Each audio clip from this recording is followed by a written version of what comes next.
आयसा के साथियों, कॉमरेड दीपांकर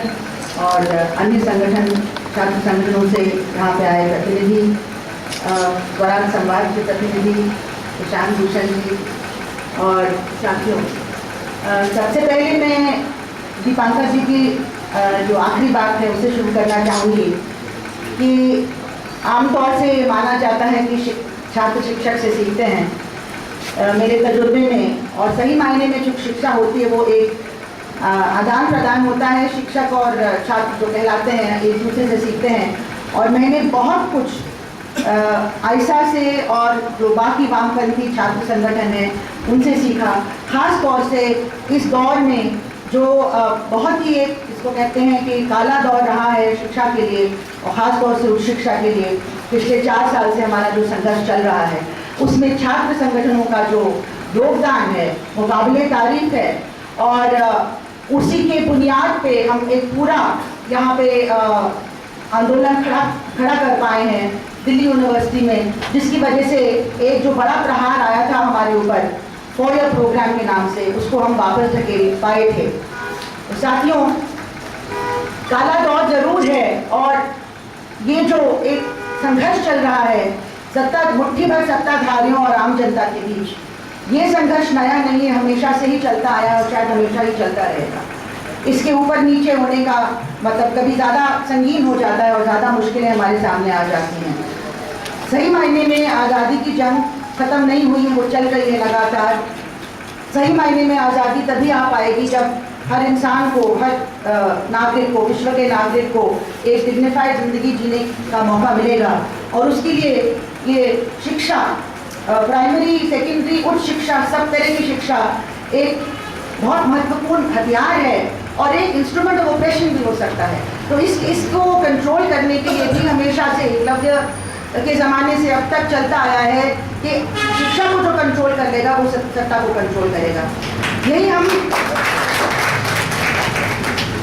इसी का हम बहुत ही एक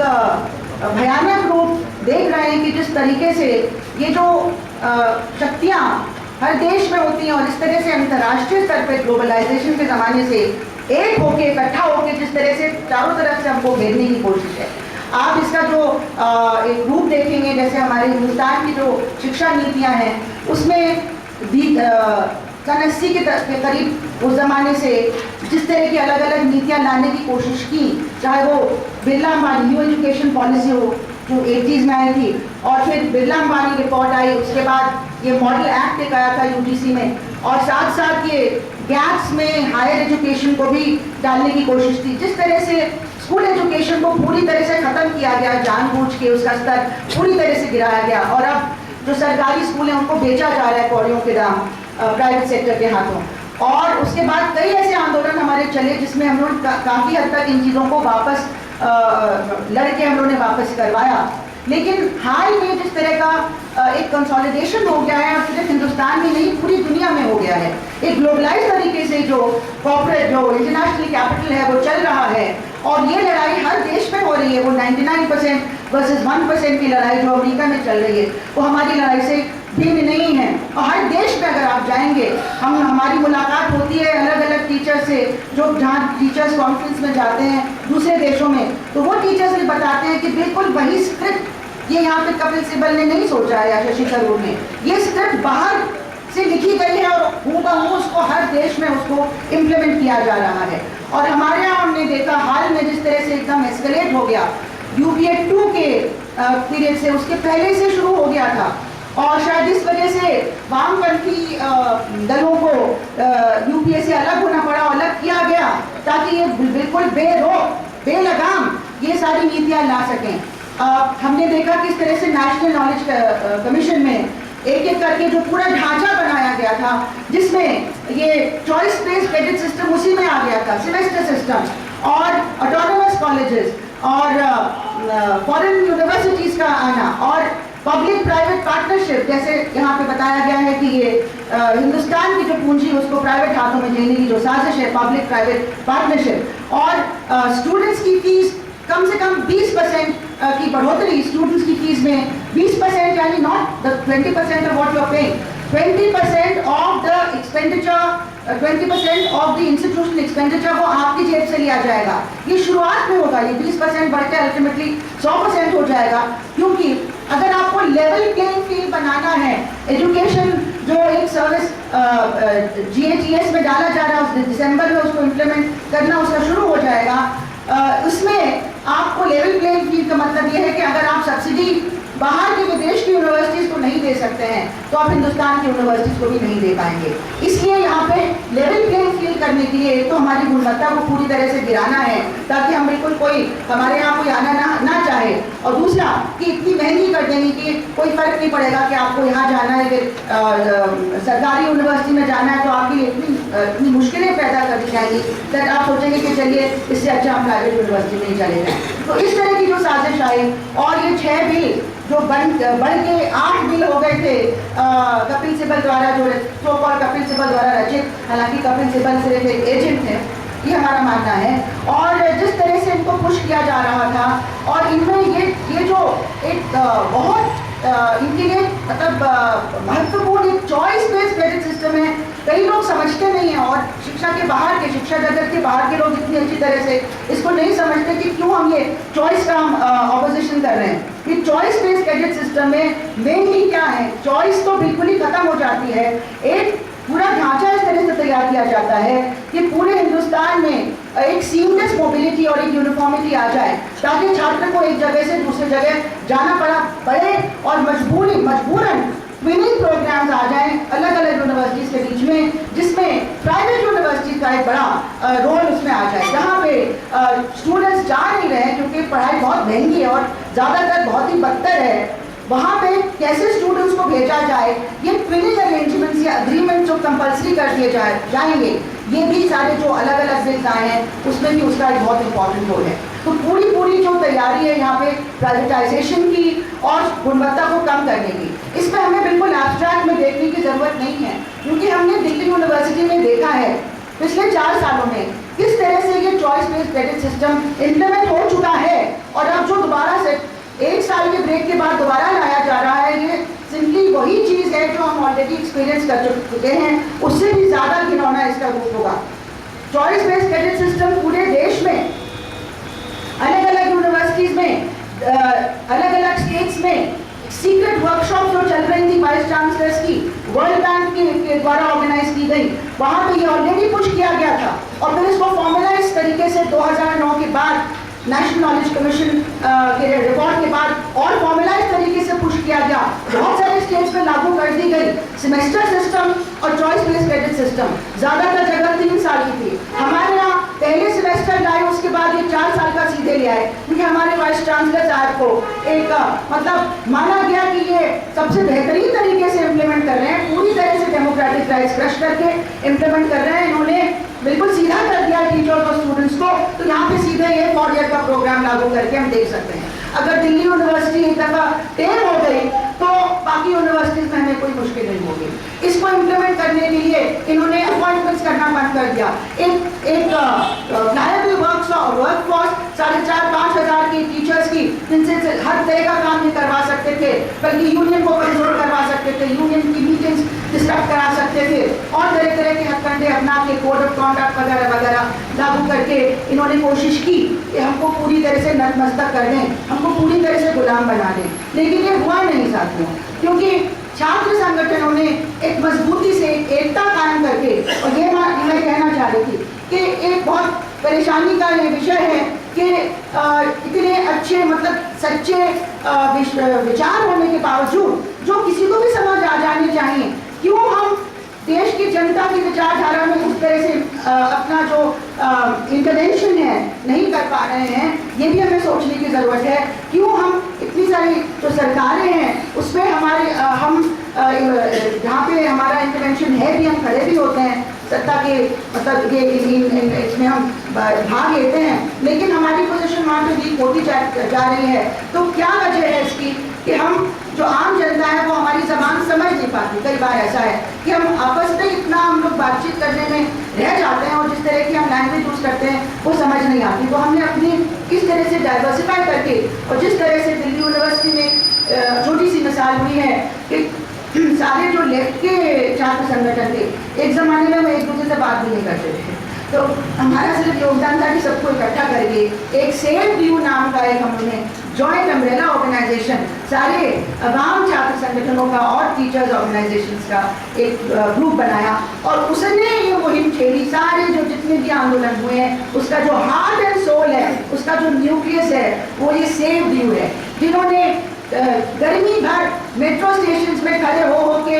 12,000 सिग्नेचर जमा किए, जनता के बीच ये इशू को ले गए, इसको उस मैप पे रखा और मजबूरन फिर बाकी छात्र संगठनों के जैसे एबीवीपी जो सत्ता में मजबूत हैं, एबीवीपी और एनएसयूआई तो खैर बहुत बाद में आया, एबीवीपी को भी इसको अपना इशू मेन इशू बनाना पड़ा मजबूरन। और इस तरह से हम लोग जो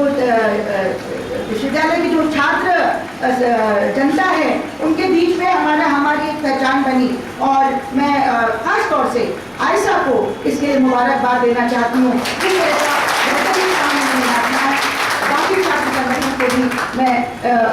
वो जानते हैं कि जहाँ जहाँ उनका कोई भी प्रोग्राम होता है मैं कोशिश करती हूँ कि उसमें शरीक हूँ और बहुत ध्यान से सारे पर्चे पढ़ती हूँ, उसमें बहुत कुछ सीखने को मिलता है जिनको हम फिर बाद में और ज़्यादा दूसरी जगह इस्तेमाल कर सकते हैं। तो साथियों, ये जो अब हो रहा है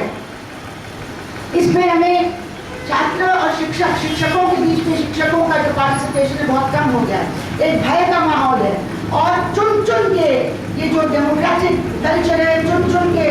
डिसेंटर्स को टारगेट किया जा रहा है हर तरीके से। और ये पूरे जो सेंट्रल यूनिवर्सिटीज एक्ट आ रहा है, कॉमन सेंट्रल यूनिवर्सिटीज एक्ट, उसमें ये बड़े औपचारिक रूप से डाल दिया गया है कि आपका इलेक्टेड रिप्रेजेंटेशन खत्म, आपको एक मतलब एग्जीक्यूटिव काउंसिल, एकेडमिक काउंसिल वगैरह में, एग्जीक्यूटिव काउंसिल में तो एक भी इलेक्टेड रिप्रेजेंटेटिव नहीं दिया गया है। और जिस तरह से ये फैकल्टी मोबिलिटी की जो बात है कि आपको ट्रांसफर कर दिया जाएगा, वो भी डिसेंट के ऊपर सीधे सीधे अटैक होने की पूरी संभावना है, बल्कि इसीलिए यह लाया गया है। और जिस तरह से आपका कोई ग्रीवेंस होगा, आपकी सर्विस कंडीशंस पे अटैक होगा, आपके खिलाफ या तो आपका सस्पेंशन या प्रमोशन डिनाई हो गया या टर्मिनेशन हो गया, तो आप कोर्ट ऑफ लॉ में नहीं जा सकते, आपको एक ट्राइब्यूनल में जाना है जिसमें दो नुमाइंदे अथॉरिटीज के, विजिटर का नुमाइंदा होगा, एक एग्जीक्यूटिव काउंसिल का और एक आपका। तो कहाँ आपको इंसाफ मिल सकता है? अगर आप कुछ नहीं है तो आप कोर्ट ऑफ लॉ में नहीं जा सकते।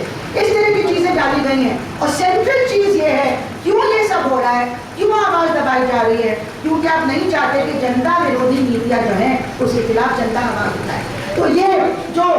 Crux of the whole thing है कि जो एक्ट के अंदर जो बदला नहीं जा सकता है, एक्ट के अंदर ही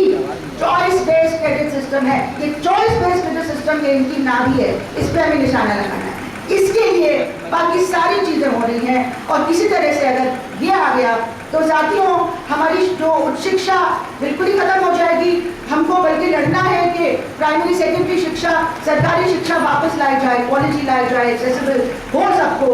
उच्च शिक्षा को खत्म करके ये जिस तरह की छात्र आंदोलन हम आज खड़े कर सकते हैं, जो हमें आज़ाद सोच की जितना भी बुरा भला कहो इस हमारी जो अभी तक एजुकेशन सिस्टम रहा है, जब हमने ये सेमेस्टर सिस्टम और ये choice based credit system which came in the form of FIUP, जब हमने ये एक्सपीरियंस किया तो हमें समझ आ गया कि जो जिसको हम बार बार कहते थे कि बहुत इनएडिक्वेट है, कितना अच्छा था इसके कंपैरिजन में। और अब जो छात्र इस एक साल में जो फंस गए थे इस FIUP में, उनकी पूरी तरह से पर्सनालिटी दबा दी गई है, उनको मतलब बिल्कुल इंटरेस्ट उनका खत्म हो गया है और एकदम उनका जो कहते हैं कि एक मुस्कुराहट चेहरे से चली गई है और सोचने की, समझने की, इस तरह की क्षमता पे जबरदस्त प्रहार हुआ है। आपको अगर आंदोलन खड़े करने हैं तो आगे चल के ये सोचने की, क्रिएटिवली सोचने की और आर्टिकुलेट करने की और निडर होकर अपनी बात रखने की जो ट्रेनिंग जरूरी है वो कैसे मिलेगी? इससे अच्छा कि आप घर बैठे आप फिर भी अच्छे रहेंगे। अगर आप इस एजुकेशन सिस्टम में जो चॉइस बेस्ड क्रेडिट सिस्टम है इसमें अगर आप आ गए तो आपकी पूरी तरह से ब्रेन वॉशिंग होगी, पूरी तरह से आपको आपकी पर्सनालिटी खत्म की जाएगी, आपको एक दूसरे से बात करने का भी मौका नहीं मिलेगा, एक कम्युनिटी सेंस नहीं डेवलप कर पाएंगे, इंस्टीट्यूशनल रिलेशनशिप नहीं बना पाएंगे और इधर से उधर आप धक्के खाएंगे और कोई भी गुणवत्ता आपकी पढ़ाई में नहीं होगी। अगर सिंपल डिसिप्लिन की भी आप नॉलेज की बात करें वो भी आपको नहीं मिल पाएगी। तो बिल्कुल सही कहा था कॉमरेड दीपांकर और बाकी साथियों ने कि एक सस्ता लेबर फोर्स तैयार किया जा रहा है लो लेवल पे जो काम करवाने हैं मल्टीनेशनल्स को, जो भी आएंगे यहाँ पे अपना दुकानें चलाने, सस्ते लेबर की उनको ज़रूरत है, उसके लिए आपको तैयार किया जा रहा है और ये इसी चीज़ के खिलाफ हमें लड़ना है। साथियों, हमें ये भी देखना है कि जिस तरह से हमने ये जो आंदोलन चलाया है फॉयर प्रोग्राम का, उसी को लेके हमें पूरे देश में इसी चीज़ को, इस मॉडल को फॉलो करके थोड़े अपना प्रेजेंट करने का तरीका थोड़ा सा उसमें तब्दीली लाएं और जनता को हमको अपनी तरफ लाना है और एक्सक्लूसिव बिल्कुल नहीं रहना है। इस तरह से हमने कोशिश की है कम से कम अपनी यूनिवर्सिटी के लेवल पे एक फेडरेशन ऑफ सेंट्रल यूनिवर्सिटीज़ को दोबारा से एक रिवाइव किया जाए, जो 4 साल से वही साजिश के तहत पूरी तरह से ख़त्म हो गई थी। और ऑल इंडिया